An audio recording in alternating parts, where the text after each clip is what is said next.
నమస్తే, welcome to N Times news. ఇప్పుడు headlines చూద్దాం. స్పీకర్ కు వైసీపీ రెబల్ ఎమ్మెల్యేల లేఖలు. వృద్ధాప్యంలో ఉన్న అత్తను కోడలే చూసుకోవాలి, అది మన సంస్కృతిలోనే ఉంది. జార్ఖండ్ హైకోర్టు తీర్పు. కెనడా ఎన్నికల్లో విదేశీ శక్తుల జోక్యంపై విచారణలో భారత్ పేరు. ఆంధ్రప్రదేశ్ అసెంబ్లీ స్పీకర్ కు వైసీపీ రెబల్ ఎమ్మెల్యేలు తాజాగా లేఖలు రాశారు. తమకు అందిన నోటీసులు వివరణ ఇచ్చేందుకు 4 వారాల గడువు ఇవ్వాలని కోరారు. ఈ మేరకు వైసీపీ రెబల్ ఎమ్మెల్యేలు మేకపాటి చంద్రశేఖర్ రెడ్డి, ఉండవల్లి శ్రీదేవి, కోటంరెడ్డి శ్రీధర్ రెడ్డి, ఆనం రామనారాయణ రెడ్డి బుధవారం స్పీకర్ కార్యాలయానికి విడివిడిగా లేఖలు పంపించారు. తాము అందుకున్న నోటీసులను పరిశీలించాల్సిన అవసరం ఉందని, తమపై ఫిర్యాదు చేసిన వారు సమర్పించిన ఆధారాలను అందించాలని ఈ లేఖలో కోరారు. ఇక వాటిని పరిశీలించేందుకు 4 వారాల గడువు కూడా ఇవ్వాలంటూ విజ్ఞప్తి చేశారు.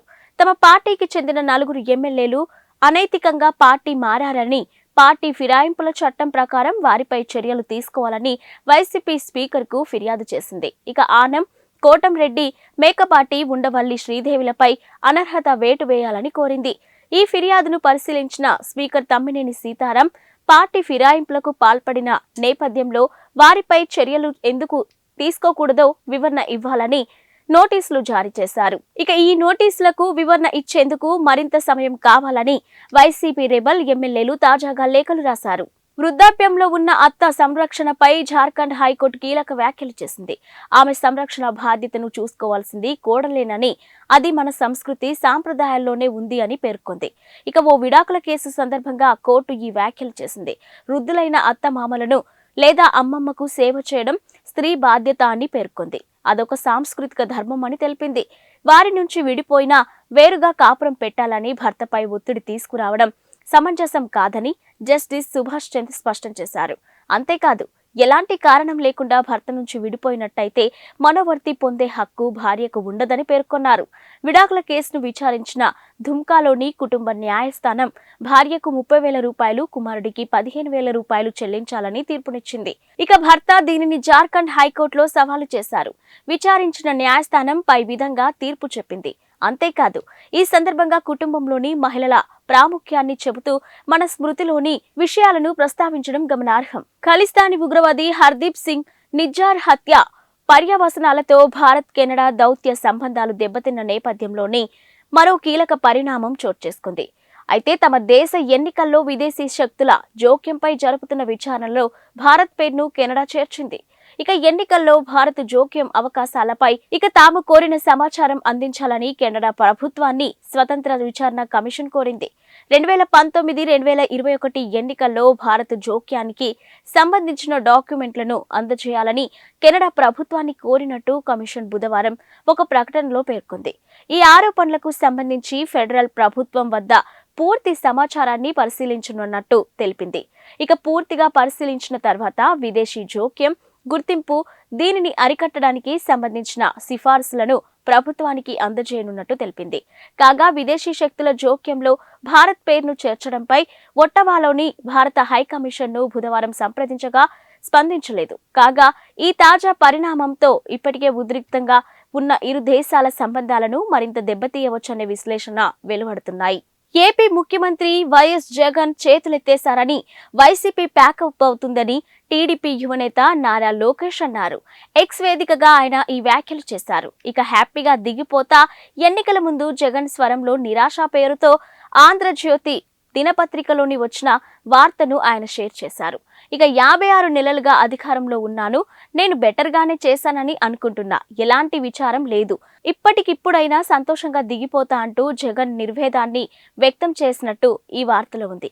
ఇక తిరుపతిలో జరుగుతున్న ఎడ్యుకేషన్ సమ్మిట్లోని ఆయన ఈ వ్యాఖ్యలు చేశారని సదరు పత్రిక పేర్కొంది. హైదరాబాద్ బిర్యానీ ప్రపంచవ్యాప్తంగా పాపులర్. దీనికి జతగా ఇప్పుడు బిర్యానీ టీ కూడా వచ్చేసింది. ప్రస్తుతం నగరంలో ఈ సరికొత్త ట్రెండ్ వెళ్లాలనుకుంటుంది. ఇక బిర్యానీ రుచిని టీకి జత చేయాలన్న ఆలోచనలో నుంచి పుట్టిన ఈ బిర్యానీ టీ నగరవాసుల మన్ననలు పొందుతుంది. చాలా చోట్ల బిర్యానీ టీ స్టాళ్లు కూడా పుట్టుకొచ్చాయి. ఇక బిర్యానీ టేస్ట్ కు ప్రధాన కారణం అందులో వాడే మసాలా దినుసులే. ఇక భారతీయులందరూ ఇష్టపడే ఒకే ఒక్క పానీయం టీ. ఈ రెండింటిని ఓ చోట చేర్చి తయారు చేసేదే బిర్యానీ టీ. ఇక వేడి నీళ్ళలో స్ట్రాంగ్ టీ పొడితో పాటు బిర్యానీలో వాడే ఆకులు, దాల్చిన చెక్కలు, మసాలా దినుసులు, సోంపు, కావలసినన్ని యాలకులు, నల్ల మిరియాలు, గసగసాలు, అర టీ స్పూన్ ఫెన్నెల్, అర టీ స్పూన్ టీ ఆకులు జోడించి దీన్ని తయారు చేస్తున్నారు. ప్రస్తుతం మార్కెట్లో ఉన్న టీ వెరైటీల కంటే ఇదే భిన్నంగా ఉండడం ఈ పానీయం నగరవాసులకు బాగా నచ్చడంతో అనేక చోట్ల బిర్యానీ టీ స్టాళ్లు ప్రారంభమవుతున్నాయి. ఇక పేరుకే బిర్యానీ టీ అయినా దీనికి బిర్యానీ రుచితో ఏమాత్రం సంబంధం ఉండదు. కేవలం మసాలాలను మాత్రమే జోడించడంతో ఈ టీ తనదైన కొత్త రుచిని సంతరించుకుంది. మసాలా ఛాయ్ని తలదన్నేలా ఉంటుంది. అసలే ఇది శీతాకాలం కావడంతో ఈ కొత్త టీ ఫ్లేవర్ జనాలను ఉర్రూతలూగిస్తుంది. ఆస్ట్రేలియాలోని ఓ బీచ్ లో స్నానాలకు వెళ్లిన 4 భారతీయులు ప్రమాదవశాత్తు నీటిలో మునిగి ప్రాణాలు కోల్పోయారు. ఇక విక్టోరియాలోని ఫిలిప్ ఐలాండ్ బీచ్ లో ఈ ఘటన జరిగినట్టు కాన్బెర్రాలోని భారత హైకమిషన్ తెలిపింది. ఇది హృదయ విదారక ఘటన అని ఆవేదనను వ్యక్తం చేసింది. బాధితుల స్నేహితులను సంప్రదించి అవసరమైన సాయం అందిస్తామని చెబుతూ వారి కుటుంబాలకు సానుభూతి తెలిపింది. ఇక జనవరి 25న మధ్యాహ్నం 3:30 సమయంలో 3 మహిళలు, ఓ పురుషుడు బీచ్ లో ప్రమాదంలో ఉన్నట్టు తమకు సమాచారం అందినట్టు విక్టోరియా పోలీసులు తెలిపారు. వెంటనే అక్కడికి చేరుకొని వారిని రక్షించే ప్రయత్నం చేశామని, అయితే అప్పటికే 2 మహిళలు, ఓ పురుషుడు ప్రాణాలు కోల్పోయారని తెలిపారు. ఇక అపస్మారక స్థితిలో ఉన్న మరో మహిళను ఆసుపత్రికి తరలించినట్టు చెప్పారు. అక్కడ ఆమె చికిత్స పొందుతూ మృతి చెందినట్టు తెలిపారు. వీరి మృతి వెనుక కారణాలు ఏంటి అని అనుమానాస్పద పరిస్థితులేవీ లేవని దర్యాప్తు చేస్తున్నప్పుడు పేర్కొన్నారు. భారత దిగ్గజ బాక్సర్ మేరీ కోమ్ రిటైర్మెంట్ ప్రకటించిందంటూ గురువారం ఉదయం నుంచి వార్తలు వస్తున్నాయి. అయితే ఈ వార్తలను ఆమె ఖండించారు. తాను ఇంకా రిటైర్మెంట్ ప్రకటించలేదని స్పష్టం చేశారు. తన వ్యాఖ్యలను తప్పుగా ప్రచారం చేస్తున్నారని క్లారిటీ ఇచ్చారు. తాను ఎప్పుడు ప్రకటించాలనుకున్నా వ్యక్తిగతంగా మీడియా ముందుకు వస్తానని తెలిపారు. తాను రిటైర్మెంట్ ప్రకటించానంటూ కొన్ని మీడియా కథనాలు వస్తున్నాయని, ఇక అందులో నిజం లేదని ఆమె వివరించారు. ఇక ఈ మేరకు ఓ ప్రకటన విడుదల చేశారు. జనవరి 24న తాను దిబ్రూఘర్లోని ఒక పాఠశాలలో జరిగిన కార్యక్రమంలో పాల్గొన్నానని, ఇక అందులోని పిల్లలను ప్రోత్సహిస్తూ మాట్లాడానని చెప్పారు. తనకు ఇప్పటికీ క్రీడల్లో ఇంకా సాధించాలనే కోరిక ఉన్నప్పటికీ ఒలింపిక్స్ లో వయోపరిమితి కారణంగా పాల్గొనడానికి వీలుండదని చెప్పానని అన్నారు. ఇక వయోపరిమితి ఉన్నప్పటికీ తన ఆటను కొనసాగించగలనని, ఇప్పటికీ తాను ఫిట్నెస్ పై దృష్టి సారిస్తున్నానంటూ పిల్లలకు చెప్పానని క్లారిటీ ఇచ్చారు. తాను రిటైర్మెంట్ ప్రకటించినప్పుడు ఖచ్చితంగా అందరికీ తెలియజేస్తానని అన్నారు. 5 మ్యాచ్ల టెస్టు సిరీస్ లో భాగంగా ఉప్పల్లో జరగనున్న తొలి టెస్టులో ఇంగ్లాండ్ జట్టు టాస్ గెలిచి బ్యాటింగ్ ఎంచుకుంది. ఇక బజ్బాల్ ఆటతో భారత్ కు ముక్కుతాడు వేస్తామని ప్రకటించిన ఇంగ్లాండ్ పోరుకు ముందే టీమిండియాపై పైచేయి సాధించే ప్రయత్నం చేసింది. అయితే స్వదేశంలో వరుసగా 16 టెస్టు సిరీస్లను గెలిచిన భారత్ ను ఇంగ్లాండ్ ఎలా అడ్డుకుంటుందన్నది ఆసక్తికరమే. అయితే 2012లో భారత్ చివరిసారి సొంత గడ్డపై ఇంగ్లాండ్ చేతిలోనే ఓడడం కొంత కలవరపాటుకు గురిచేసే అంశమే.